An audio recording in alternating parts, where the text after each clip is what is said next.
Hey guys, I wanted to pop in late here to just bring in a video real quick. It's about 9 p.m. here. I wanted to make this video because I just finished doing a review video for this store that belongs to Zanib Taha. Shout out to Zanib. He is $300 to $500 a month is his goal for his store. And like I said, I already did this review, but I actually got to thinking about something. And it's actually a benefit if you're overseas working on Redbubble. Like if you live overseas, like not in the US, not in Canada, not even in the UK, but if you live in a third world country per se, or if you live in just a country where there's less resources even, it's actually better for you to do Redbubble than it is to do a lot of other things out there. I thought about this with the video we had yesterday, and people are making less income on these other countries, and it's hard to sustain life, and they're working all day. If you think about it, making a certain amount over there, like let's just say $500 US. Let's just say $500 US. If you take $500 US, you put that in the Philippines, some people in the Philippines, some people in India, some people in where else? I mean, Turkey, Romania, even Egypt. When you take $500 US and you convert that to these countries, I'm not all countries obviously is it gonna be a full-time income, but it's good enough to get something going, something very significant. Now, I know I'm not from these countries, but I just figured to say that because I did the math. For somebody here in the U.S. to make $500, right, if they're a working individual, they have a job, they have a family, all these things, that $500 is not going to go too far. I mean, it's going to do something significant. Yeah, they'd pay off the gas, maybe some groceries, maybe some bills here and there. But it's not going. You can't live off of it, right? I mean, at least I don't think so. I mean, I don't know anybody that could live off that. But regardless, you guys get my point. $500 overseas in certain areas can go way further than here in the U.S. I thought about this. Everybody has the same abilities here on Redbubble. When I say abilities, I don't mean like everybody can tag the same way or title the same way. I mean, everybody has the same equal chance to get to $500 or $300 or whatever the number might be on Redbubble that somebody has overseas, and the same as the U.S. We all have the same resources. Now, that's not necessarily the case. Obviously, some people don't have computers, things like that. But let's just assume you have a computer, right? If you're watching this video, you probably have a computer. Maybe you're watching this on your phone, but I'm just making assumptions here, right? Now, granted, assumptions are not always the case, but we're talking about like maybe 60% of the population of the people overseas. If you have a computer, it will be more beneficial for you to get to a certain goal, get to a certain level on Redbubble than it is probably for somebody in the US, right? Well, I thought about this. You can build an empire faster if you're working overseas. Doesn't that just make sense? Like, I was using this example when I was reviewing this store, and his name is Zanib, and Zanib says here he wants to make $300 to $500 a month. I told him exactly what I would do to get to that point, and I actually told him what I would do to even get past it. And what I told him was, in the video, this is in the DIY income tutorials, you guys could actually see that video here. If we go to let's just go ahead and head over to YouTube and just type in DIY income tutorials, right? DIY income tutorials. You could actually pick the channel here and watch, the channel. There's going to be a fourth video here uploaded. If you watch that video, I actually gave him advice on how to grow past that. And what I said was, once you hit $2,000 US a month, that's when you're going to start hiring people. You're going to get a chair right next to you. You're going to get one of your friends, family members, whoever. You're going to sit them down. You're going to hire them to do the exact same thing that you're doing. And I told him what he was going to do in the whole project. I told him all these things. But regardless, I thought it was pretty interesting that somebody overseas can create a empire on Redbubble much faster than somebody in the US can. And there's really one thing that control that. And there's really one thing that control that in all over the world, not just on Redbubble, but salary. You can't pay somebody $500 a month or a week or whatever, or maybe you can a week, but a month working on this kind of stuff here in the U.S., right? But if I lived overseas to where people's incomes don't even add up to that, I mean, we saw that example yesterday. Somebody was making something like $56. I think it was, I can't remember her name, sorry. But she was making she was the main person in the video yesterday. $56 a month, U.S. Now, if he was to take, let's just assume he was in a situation like that, he can take one of his friends who's not making any money or making some money, sit him down, say, hey, I'm going to give you this job, do this with me, and you can multiply the income. And I always say this, guys, but if you can produce an income on these sites, then somebody else can too. Like anybody, one of your friends, your brothers, your sisters, your siblings, your cousins, whoever. Like, I find that pretty amazing and pretty cool. And it's all from a resource called Redbubble.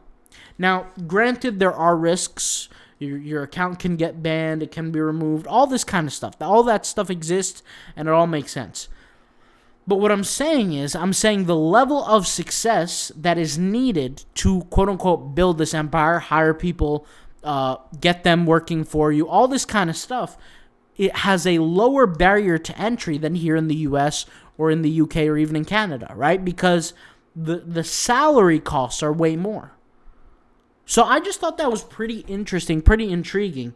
And I'm not actually surprised to where tech people or business people, they'll go move to a whole different country because their money will go much further. Imagine you saved up, let's say, like $100,000 and you went to go live in the Philippines.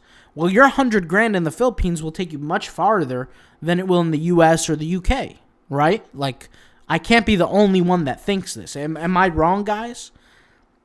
And in the same notion, if you're going to make $2,000 if you on Redbubble, if you live in the Philippines, that $2,000 will go much further in the Philippines than it will in the USA. Like, it's not like the $2,000 will change to like $500 when you finally get to the USA. No, it's all the same, right?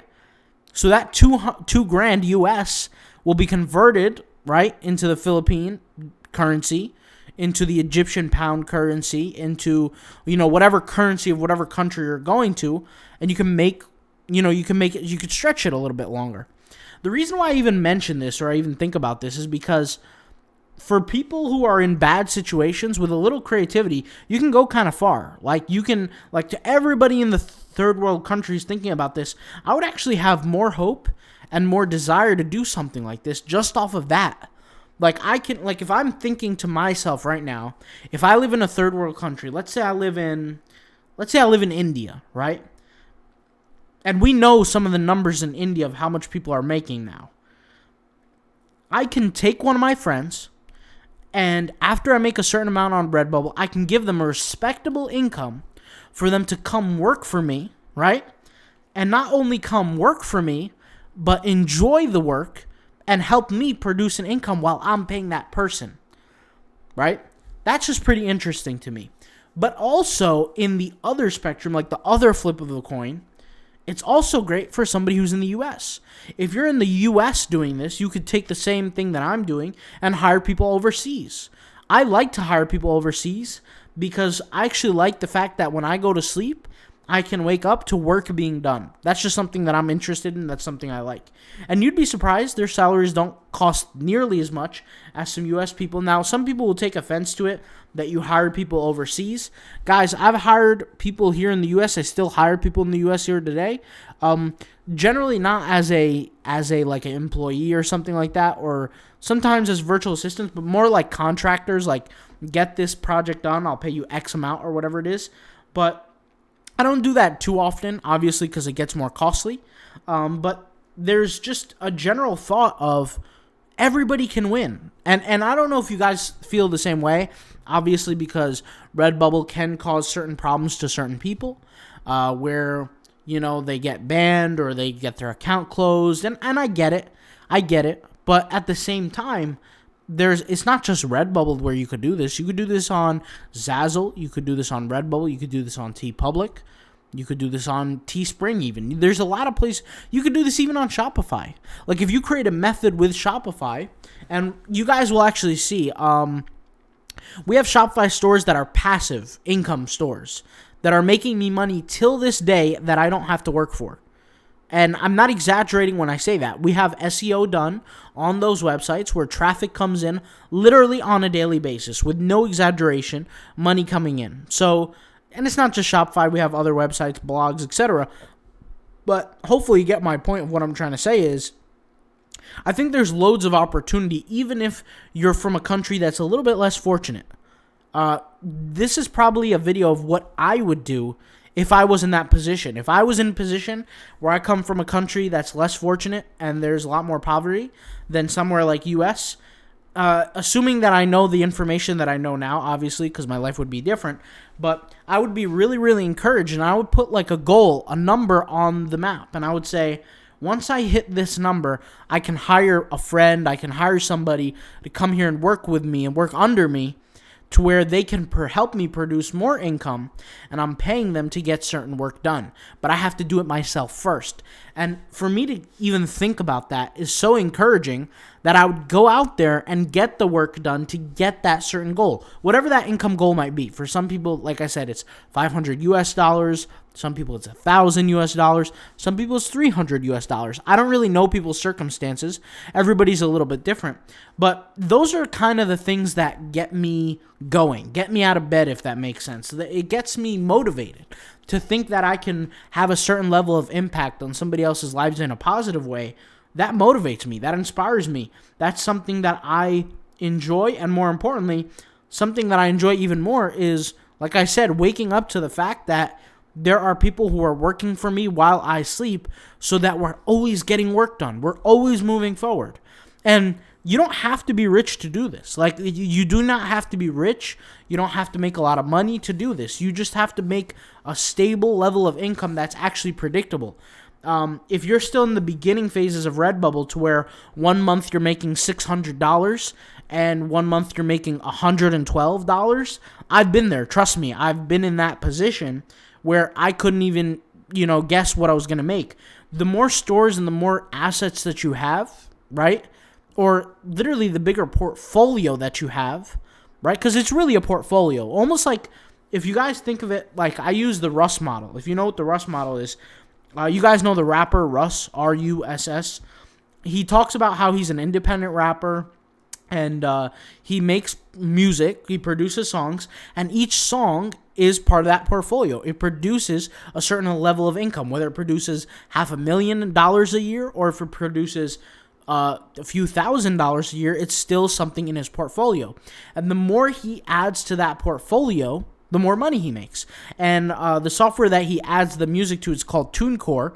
And basically what TuneCore does is it takes the music and it basically, syndicates it or puts it out to all these different platforms, whether it be iTunes or whatever other platform. And that's always producing income for him. The reason why I even look at Redbubble the same way, or I call it portfolio income, is because you're literally building a portfolio. The more pieces of art, the more work that you upload with logic behind what you upload and with skill and with intention, the bigger chance you have to make more money. The more money you make, right, the more you can hire people. And when you hire people, like let's say, for example, the number is $500 US. You could hire somebody in the Philippines for $500 US, work part-time, do really well. Okay, then maybe your goal is to earn $1,500 a month, right? Where you can keep the $1,000 and the extra $500, you get to the point where you're giving them the $500 a month, and assuming that it's consistent, and you have another person working for you. That's a great idea, right? Like, at least that's just my opinion. That's the way I look at things. These are some of the things that I like to discuss, but sometimes I might not have necessarily an outlet to discuss it or a way to introduce it. That's why I've been thinking about doing a whole podcast setup, but we'll see how things work. I'm not really the YouTuber or social media kind of guy, even though I do YouTube, as you guys can see. It's something that's, I know I've been on it for a while, but it's kind of new to me. Like, it's still not something that I could totally understand. I'm not effective at it yet. it's just something, I don't know. I can't really talk about it too much to describe what I'm talking about. If you guys understand what I'm saying, even though I've been making these videos for a while, in no way do I feel like I'm good at what I do yet. So I can't even call myself a YouTuber. I feel like anybody who has like over 100,000 subs is like a YouTuber. Like they know what they're doing. I still have no idea what I'm doing when it comes to YouTube. So still trying to figure these things out. But who knows? Maybe we'll start a podcast talking about these things, or maybe one day in the future we'll figure things out. But I just figured I'd say that because these are some of the things that are on my mind. What do you guys think? So hopefully this video inspired you. Maybe you're going to end up hiring somebody with all your Redbubble earnings, and let me know. I'll talk to you guys later. Thank you guys for watching. Peace out. Bye.